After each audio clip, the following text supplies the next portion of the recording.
Hello and welcome, स्वागत है आपका एग्जाम बट में। मैं हूं गौरव सेन और आज हम बात करने वाले हैं एमएन हिस्ट्री के बारे में।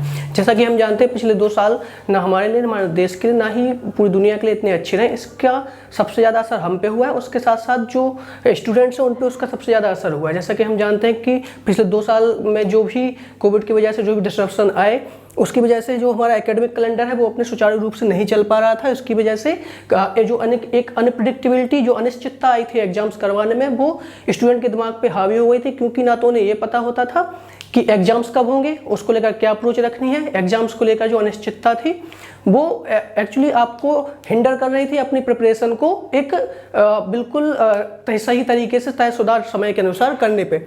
लेकिन जैसा कि आप जानते हैं कि कोविड का जो असर है वो धीरे धीरे कम हुआ है। जेएनयू हो, डीयू और देश की जो अन्य यूनिवर्सिटी हैं अब वो अपने आप को ऑफलाइन मोड में ओपन करने जा रही हैं और स्टूडेंट हैं जो यूनिवर्सिटीज़ में आने लगे हैं। अगर स्टूडेंट यूनिवर्सिटी से आने लगे तो इस बात के आसार है कि अब जो हमारा एकेडमिक कैलेंडर था वो पिछले की तरह उसी पैटर्न पे आएगा। यानी जून और जुलाई वाला जो पैटर्न होता था उसी पैटर्न पे हमारा एकेडमिक कैलेंडर आएगा।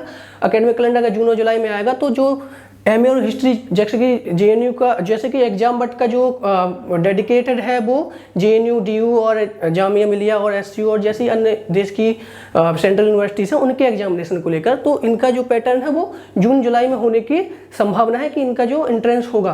पर अगर जून जुलाई में इनका एंट्रेंस होगा तो इसका मतलब हमारे पास 3 महीने ही बचे हैं अपने आप डिसाइड करने के लिए, डिटरमाइन करने के लिए कि हमें कौन सा, किस फील्ड में, किस स्ट्रीम में एग्जाम देना है।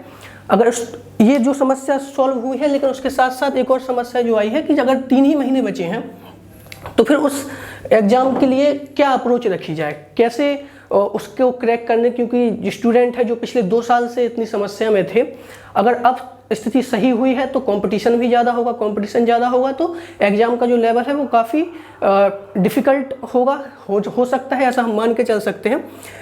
क्योंकि मैंने बताया कि हमारा जो एमए और हिस्ट्री का कोर्स है वो जेएनयू, डीयू, जामिया और एसयू और अन्य देश की जो सेंट्रल यूनिवर्सिटी है उन पे केंद्रित है। लेकिन क्योंकि अगर हमारे पास 3 ही महीने हैं, स्टूडेंट के मन में कई सवाल होते हैं इन चीज़ों को लेकर, हमसे भी लोग पूछते रहते हैं, कमेंट बॉक्स में भी लोग पूछते हैं कि इसके लेकर क्या अप्रोच रखी जाए। क्योंकि अगर कोई स्टूडेंट इनकी तैयारी कर रहा है तो ये देश के प्रीमियर इंस्टीट्यूट हैं। और जैसा कि एक चीज़ और मैं क्लियर कर देता हूँ, और जो कर भी चुके हैं कई बार ये इंस्टीट्यूट भी क्लियर, कि ये इनके जो पोस्ट ग्रेजुएशन के एग्जाम्स होंगे वो CUCT के द्वारा नहीं होंगे। इनके जो सेपरेट एंट्रेंस एग्जाम होते हैं उनके द्वारा भी होंगे। यानी कि जेएनयू अपना सेपरेट एग्जाम करवाएगा, डीयू अलग, जामिया अलग, एसयू अलग। अगर ये सारी यूनिवर्सिटी अपने अलग अलग एग्जाम करवा रही हैं तो एक जो कन्फ्यूजन क्रिएट होता है सारे बच्चों के मन में, वो होता है एग्जाम के पैटर्न को लेकर।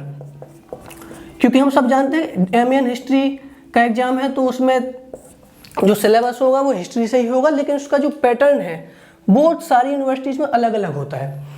क्योंकि जैसे मैं पिछली वीडियोस में भी बताया था कि जेएनयू में एक कॉम्प्रिहेंशन का पार्ट आता है जो कि अन्य यूनिवर्सिटीज़ से अलग होता है, डिफिकल्टी लेवल अलग होता है। डीयू में ऐसे ही करके हिस्टोरियोग्राफी का पार्ट आता है जो अन्य यूनिवर्सिटीज़ की तुलना में ज़्यादा कठिन होता है सॉल्व करना।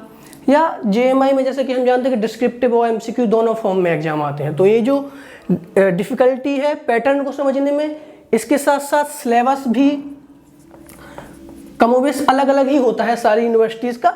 हालांकि जो टाइम पीरियड से क्वेश्चन पूछते हैं हिस्ट्री के वो एक ही है, लेकिन एक सिलेबस की समझ होना भी एक नुआंसेस है किसी भी एग्जाम को क्रैक करने का। इसलिए सिलेबस को लेकर सबसे बड़ी समस्या होती है कि सोर्सेज क्या हों। सोर्सेज भी हों तो सोर्सेज के साथ साथ एक और समस्या जो आती है, अगर हम किसी से भी सोर्स पूछ लेते हैं या किसी से भी एडवाइस लेते हैं तो उसमें सबसे बड़ी समस्या होती है डिस्ट्रैक्शन की। क्योंकि बच्चे काफ़ी डिस्ट्रैक्ट होते हैं। हिस्ट्री जो है वो काफ़ी एक वास्ट कोर्स है, इसको कवर करना इतना इजी नहीं है। 3 महीने की डेडलाइन है, 3 महीने में हमें सिलेबस भी कवर करना है, उसका पैटर्न भी समझना है और हम किस यूनिवर्सिटी के लिए एस्पायर कर रहे हैं उसके अनुसार ही हमें तैयारी करनी है। अप्रोच उससे ही डिसाइड होती है कि आप जेएनयू के लिए तैयारी कर रहे हैं या जामिया के लिए तैयारी कर रहे हैं। तो इन सब के लिए सबसे बेहतरीन है कि आप डिस्ट्रैक्ट ना हो, आपको जो भी एडवाइस मिले वो सही मिले और उसी दिशा में मिले जिस दिशा में आप अपने फ्यूचर देख रहे हैं, जिस यूनिवर्सिटी में आप जाना चाहते हैं, जो आप एस्पायर कर रहे हैं।